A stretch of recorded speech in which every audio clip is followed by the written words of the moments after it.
Hello everyone, welcome to academic institution. তো আশা করছি তোমরা সবাই ভালো আছো। তো আজকে ক্লাসে আমরা আলোচনা করব তোমাদের নবম শ্রেণী 2024 সালের যে ষান্মাসিক মূল্যায়ন বা অর্ধবার্ষিক পরীক্ষার ইংরেজি বিষয়ে যে সকল সিলেবাস বা নির্দেশনা আছে সেগুলো নিয়ে। তো তোমরা যারা নতুন আছো এবং এই চ্যানেলটিকে সাবস্ক্রাইব করি, দ্রুত সাবস্ক্রাইব করে নাও।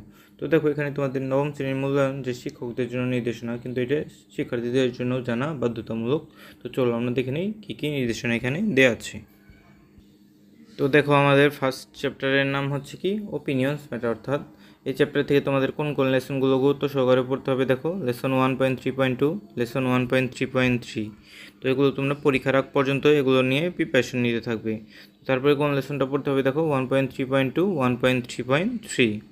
তো তারপরে তোমার যে পেজ 115 এই কাজগুলো দেখতে হবে। তারপরে দেখো, পরবর্তীতে তোমার অ্যাক্টিভিটি কত বোর্ড দেখতে হবে এই চ্যাপ্টারের 1.4.1।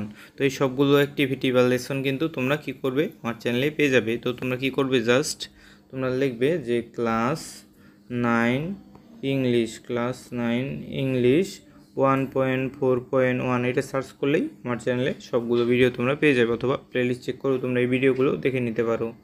তো এর পরবর্তীতে দেখো আমরা পরবর্তী অধ্যায়ে চলে যাব। তো পরবর্তী অধ্যায় হচ্ছে তোমার পরবর্তী অধ্যায়ের নাম হচ্ছে নেচার টেপেস্ট্রি, অর্থাৎ দেখো এই চ্যাপ্টার থেকে তোমাদের কোন কোন লেসনগুলো পড়তে হবে। অ্যাক্টিভিটি 2.3.4, তারপরে দেখো আরও কি আছে, অ্যাক্টিভিটি 2.3.2। তো এই সব কিছুই কিন্তু তোমরা আমার চ্যানেলে পেয়ে যাবে। তো ক্রসিং দ্য বার এই কবিতাটা কিন্তু আমরা পড়েছিলাম। তো এগুলো নিয়ে তোমার যে ফিলিংস কী অনুভূতি কী এটাও তোমার লিখতে হবে। তারপর তোমার কি করতে হবে, দেখো অ্যাক্টিভিটি 2.4.1 এটা তোমার পড়তে হবে। তারপরে তোমার চ্যাপ্টার 3তে চলে আসি আমরা। দেখো, তো চ্যাপ্টার 3তে আমাদের কোন কোন বিষয়গুলো পড়তে হবে। এখান থেকে আমাদের অ্যাক্টিভিটি 3.3.2 এগুলো করতে হবে।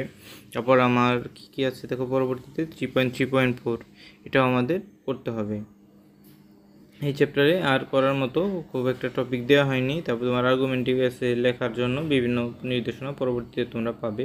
তো এরপর আমরা চ্যাপ্টার 4-এ চলে আসি। চ্যাপ্টার 4-এ তোমাদের কোন কোন অ্যাক্টিভিটিগুলো করতে হবে, দেখো অ্যাক্টিভিটি বা লেসন 4.2.1, তারপরে লেসন 4.3.6, তারপরে তোমার করতে হবে তোমার যে 4.3.2, 4.3.4, তারপরে 4.4.1 এই লেসনগুলো তোমাদের পড়তে হবে। তো তোমরা পরীক্ষার আগ পর্যন্ত এগুলোর বিষয়ে এই লেসনগুলো পড়তে থাকো এবং প্রিপারেশন নিতে থাকো। এরপরে চ্যাপ্টার 5-এ কী আছে, দেখো expressing a solution to A problem. তো এখান থেকে অ্যাক্টিভিটি পড়তে হবে মূলত যে 5.2.2, তারপরে আছে অ্যাক্টিভিটি 5.3.2, 5.3.1।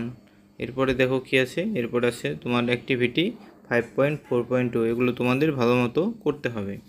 এরপর আমরা পরবর্তী চ্যাপ্টার 6-এ চলে আসি। এখানে দেখো চ্যাপ্টারের নাম হচ্ছে the art of expressing comparison. তো এখান থেকে আমাদের লেসন করতে হবে 6.3.2 এই লেসনটা। তারপর তোমার অ্যাক্টিভিটি যে 6.3.2.1 এই লেসন। এরপরে আছে অ্যাক্টিভিটি 6.4.1।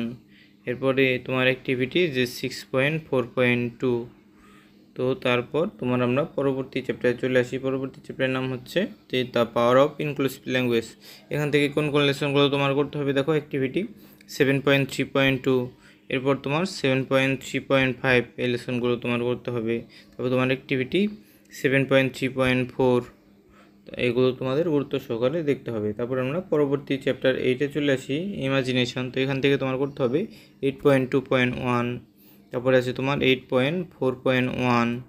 এরপরে তোমরা দেখতে পাচ্ছি অ্যাক্টিভিটি আছে 8.3.3।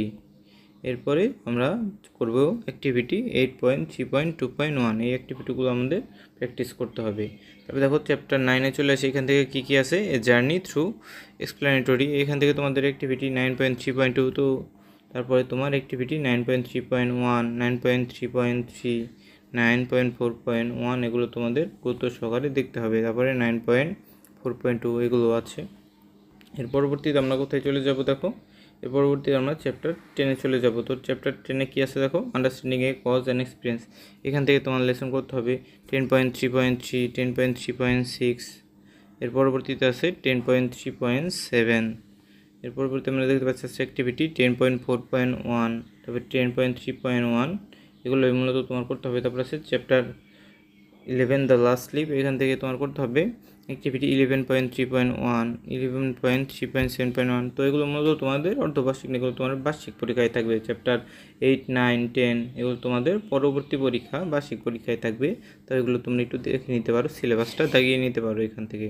12.3.2, তারপরে তোমার 12.2.1, 12.3.3, 12.3.6 এগুলোই মূলত তোমাদের থাকবে। তো আশা করছি তোমরা বুঝতে পেরেছো। তো আজকে পর্যন্তই, পরবর্তী ক্লাস আমরা অন্য একটা বিষয়ের সিলেবাস নিয়ে আলোচনা করব।